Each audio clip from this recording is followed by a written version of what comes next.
تحية للجميع، وتحية نضالية لجميع الأساتذة والأستاذات. يعني كما طلبتي مني أنني نوضح مسألة عدم نزول بيان في شأن الإضراب الوطني.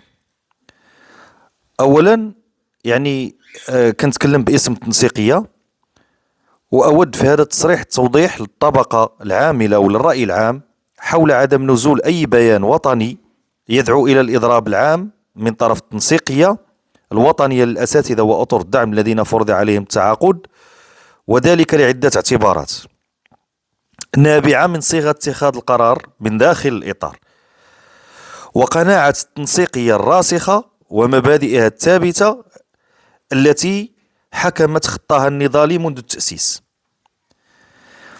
أولا نؤكد أننا عبرنا في أكثر من مناسبة عن رفضنا التام لمشروع قانون الإضراب، حيث ترى التنسيقية أنه لا يخدم، وأنه مجرد تكبيل لهذا الحق الكوني والدستوري الذي يكفله الفصل 29، والذي ينص صراحة على ضمان حق الإضراب، وليس تقنينه بطريقة تحد من فعاليته أو تفرغه من محتواه النضالي.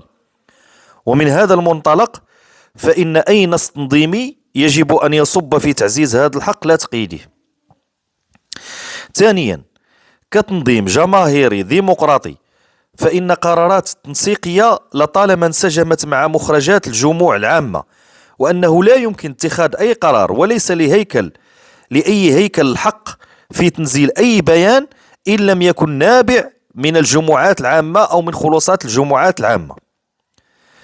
وعليه لم يتم عقد أي جموعات عامة بخصوص هذا الإضراب، ولم يكن هناك متسع من الوقت لعقد هذه الجموع العامة على المستوى الوطني، خصوصا يعني من نزلات البيانات التي تدعو إلى هذا الإضراب،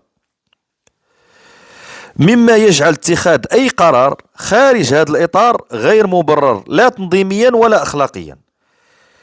ثالثا، تعرضت التنسيقية في الفترة الأخيرة لعدة محاولات للتضييق والتشويش من جهات مختلفة، ما يجعل التنسيقية أكثر حرصا على صيانة استقلاليتها واستقلالية قراراتها، ورفض أي محاولات لفرض إملاءات بطريقة فوقية أو خارج آليات اتخاذ القرار التي تؤمن بها التنسيقية.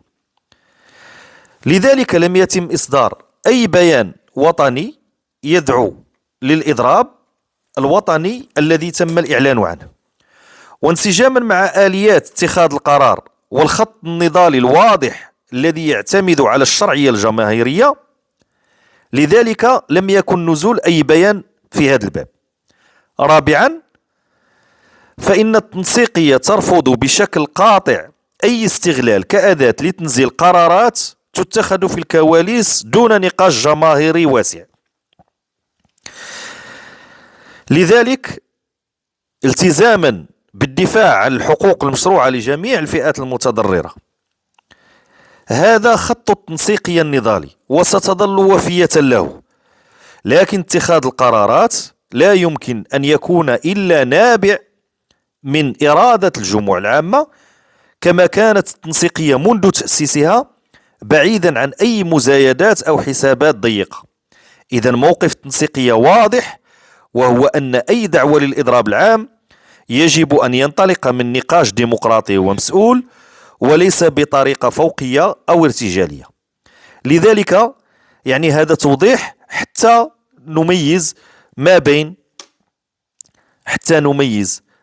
المواقف الشخصية وما بين يعني اتخاذ قرارات تنظيمية. وتحية نضالية، وعاشت التنسيقية إطارا مستقلا مناضلا وديمقراطيا، وشكرا لكم.